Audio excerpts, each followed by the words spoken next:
Hi friends, అందరూ ఎలా ఉన్నారు? Welcome to my channel. Friends, ఈరోజు నేను చూపించబోయే డిష్ ఏంటంటే కొబ్బరి పచ్చడి అండి. ఫ్రెండ్స్, దీన్ని నేను ఎండుమిర్చితో తయారు చేయబోతున్నానండి. ఫ్రెండ్స్, ఇది మనకి రైస్లో కానీ టిఫిన్లో కానీ చాలా బాగుంటుందండి. అందుకోసం నేను ముందుగానే కొబ్బరికాయని ఒక హాఫ్ చెక్క తీసుకుని దాన్ని ఈ విధంగా తురిమేసుకొని పక్కన పెట్టుకున్నాను. దాంట్లోకి 4 ఎండుమిర్చి, 3 వెల్లుల్లి రెమ్మలు, 1 స్పూను ధనియాలు, 1 స్పూను జీలకర్ర తీసుకున్నానండి. ఇప్పుడు కొబ్బరి చట్నీని ఎలా తయారు చేయాలో చూద్దాం ఫ్రెండ్స్.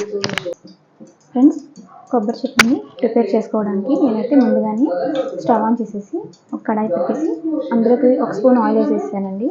ఇప్పుడు ఫస్ట్ ధనియాలను వేసుకోవాలి. ఆయిల్ వేడైన తర్వాత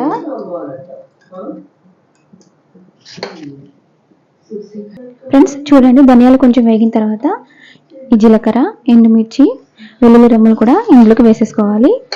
ఫ్రెండ్స్, ఎండుమిర్చిని ఎక్కువ వేయించకూడదండి, మాడిపోతాయి. జస్ట్ మనకి ఒక 2 మినిట్స్ అలా వేయించుకుంటే సరిపోతుందండి.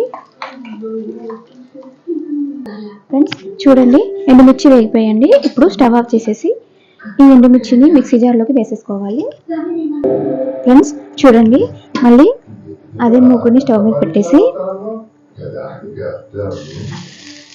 కొబ్బరిని కూడా వేసేసుకొని కొంచెం లైట్గా ఫ్రై చేసుకోవాలండి. మనకి ఇలా ఫ్రై చేసుకోవడం వల్ల ఏంటంటే కొబ్బరి చట్నీ అనేది పచ్చివాసన రాకుండా బాగుంటుంది టేస్ట్. ఫ్రెండ్స్ చూడండి, మనకి లైట్గా ఇలా ఫ్రై అయిన తర్వాత స్టవ్ ఆఫ్ చేసేసుకొని మనం ఇంతకుముందు ఎండుమిర్చిని మిక్సీ జార్లో వేసుకున్నాం కదా, దాంట్లోకి కొబ్బరిని వేసుకోవాలి. చల్లారిన తర్వాత చూపిస్తాను ఫ్రెండ్స్.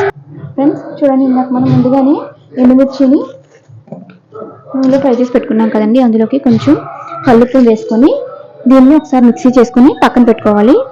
ఫ్రెండ్స్ చూడండి, ఇలా ఎండుమిర్చిని మిక్సీ వేసుకున్న తర్వాత వేపుకున్న ఈ కొబ్బరిని కూడా ఇందులోకి వేసేసుకోవాలి. ఫ్రెండ్స్, కొబ్బరి వేసుకున్న తర్వాత దీంట్లోకి కొంచెం వాటర్ యాడ్ చేసుకొని ఒకసారి మిక్సీ పట్టేసుకొని ఉంచుకోవాలండి. ఫ్రెండ్స్ చూడండి, మిక్సీ పట్టేసుకున్న తర్వాత కొబ్బరి చట్నీ మరీ మెత్తగా పట్టుకున్నా బాగోదండి. ఈ విధంగా ఉంటే సరిపోతుంది. మీకు ఉప్పు కనుక సరిపోకపోతే కొంచెం యాడ్ చేసి తీసుకోండి. ఇప్పుడు ఫ్రెండ్స్ ఈ కొబ్బరి చట్నీని తాలింపు వేసుకోవాలి. ఫ్రెండ్స్, తాలింపు వేసుకోవడానికి నేను అదే ముక్కుడు పెట్టేసి స్టవ్ ఆన్ చేసేసి ఇందులోకి 1 స్పూన్ ఆయిల్ వేస్తున్నానండి. ఫ్రెండ్స్ చూడండి, ఆయిల్ వేడైన తర్వాత 1 స్పూను పచ్చిశనగపప్పు వేసుకోవాలి.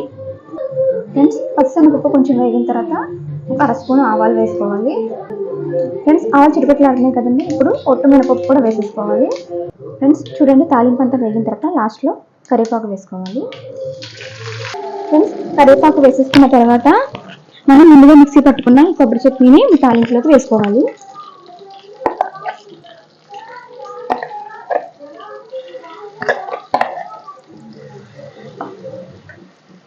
ఫ్రెండ్స్, ఇలా వేసేసిన తర్వాత 1 నిమిషం పాటు మనం ఈ విధంగా స్టవ్ మీద వేడి చేస్తే మనకి కొబ్బరి చట్నీ చాలా టేస్ట్ వస్తుందండి. ఫ్రెండ్స్ చూడండి, ఇప్పుడు స్టవ్ ఆఫ్ చేసేసి ఈ చట్నీని మనం రైస్లో కానీ టిఫిన్లో కానీ వేసుకుని తింటే చాలా బాగుంటుందండి. ఫ్రెండ్స్, నేను చేసిన ఈ కొబ్బరి చట్నీ కనుక మీకు నచ్చినట్లయితే మా ఛానల్ లైక్ చేయండి, షేర్ చేయండి, సబ్స్క్రైబ్ చేసుకోండి. Thank you friends.